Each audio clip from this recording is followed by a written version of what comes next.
உள்ள கிடக்கு சாப்பாடு.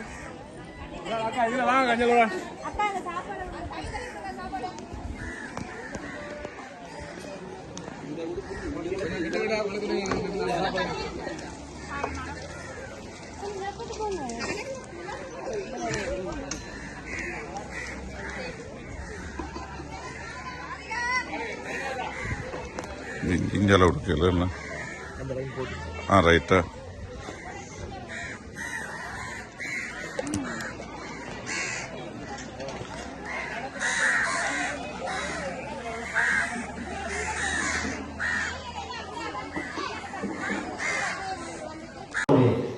நீ அவர்களை மிகுதியாக என் மீது அன்பு செலுத்துகிறாயா என்று கேட்டார். அவர் இயேசுவிடம், ஆமாண்டவரே, எனக்கு உங்களிடம் அன்பு உண்டு என உங்களுக்கு தெரியவில்லை என்றார். இயேசு அவரிடம், என் ஆட்டுக்குட்டிகளை பேணி வளர் என்றார். இரண்டாம் முறையாக இயேசு அவரிடம், யோவானின் மகன் சீமோனே, நீ என் மீது அன்பு செலுத்துகிறாயா என்று கேட்டார். அவர் இயேசுவிடம், ஆமாண்டவரே, எனக்கு உங்களிடம் அன்பு உண்டு என உனக்கு தெரியவில்லை என்றார். இயேசு அவரிடம், என் ஆடுகளை மேய் என்றார்.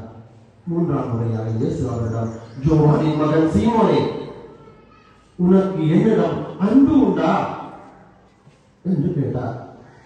உனக்கு என்னிடம் அன்பு உண்டா என்று இயேசு மூன்றாம் முறை கேட்டதால் பேதுரு துயருற்று அவரிடம், ஆண்டவரே, உனக்கு எல்லாம் தெரியுமே, எனக்கு உண்மையில் அன்பு வேண்டும் என்பது நீ அறியாதா என்றார். இயேசு அவரிடம், என் ஆடுகளை பேணி வளர் என்றார். நீ இளைஞனாக இருந்தபோது நீயே இடையை கட்டிக்கொண்டு உனக்கு விருப்பமான இடத்தில் நடமாடி வந்தாய். உனக்கு முதிர்ந்த வயது ஆகும் போது நீ கைகளை விரித்துக் கொடுப்பாய். வேறு ஒருவர் உன்னை கட்டி உனக்கு விருப்பமில்லாத இடத்துக்கு கூட்டிச் செல்வார் என உறுதியாக உனக்கு சொல்கிறேன் என்றார். பேதுரு இவ்வாறு இறந்து கடவுளை மாற்றிப்படுத்த போகிறார் என்பதை குறிப்பிட்டு அவர் இவ்வாறு சொன்னார். இதை சொன்ன பின் பேதுருவிடம் என்னை பின்வளர் என்றார்.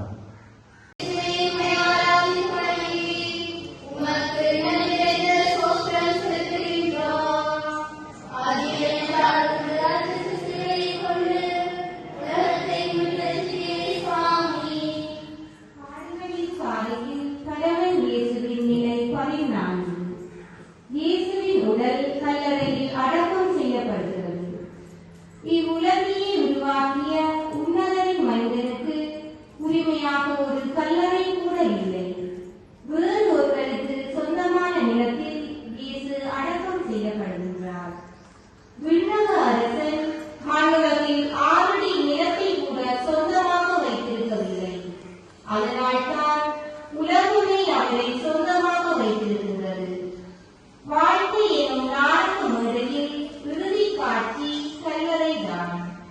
வறுமையில் வாடியவனுக்கும் வளமையில் மகிழ்ந்தவனுக்கும் 6 அடி நிலம்தான். உள்ளவன் இல்லாதவன் என்ற ஏற்றத்தாழ்வற்ற பொதுவுடைமை பூங்கா கல்லறை தோட்டம்தான். கல்லறையை கடந்து மேலான வாழ்வு உண்டு என்பதை விசுவசிக்கும் நாம் சிலவற்றை கருத்தில் கொள்ள வேண்டும். நிலையற்ற உலகில் சொத்துக்களை வாங்கி சேர்த்தாலும் பணத்தை வங்கிகளில் சேமித்தாலும் மண்ணுக்குள் செல்லும் போது வெறுமையோடுதான் செல்கின்றோம். உடல் செல்லறிந்த பின்பும் நம்மை தொடர்ந்து வரும் செல்வங்கள் உண்டு. அதுதான் நாம் செய்த புண்ணியமும் அதனால் பெற்ற புகழும். களஞ்சியங்களில் சேர்த்து வைத்ததை இல்லாதவர்களின் பசியாற்ற அவர்களின் வயிறுகளில் சேர்த்து வைத்தால் புண்ணியம் உண்டாகும். மதில் சூழ் மாளிகை கட்டி மக்கள் நடந்து போக அரை அடி நிலம் கூட தரமாட்டேன் என்று அடம் பிடிக்கின்றீர்களே, உங்கள் கடைசி தேவை 6 அடி நிலம்தான் என்பதை ஏன் மறந்து போனீர்கள்? ஏழைக்கு இறங்குகின்றவன் கடவுளுக்கு கடன் கொடுக்கின்றான் என்ற வரிகளில் எவ்வளவு ஆழமான உண்மை உள்ளது. 4 பேரை வாழ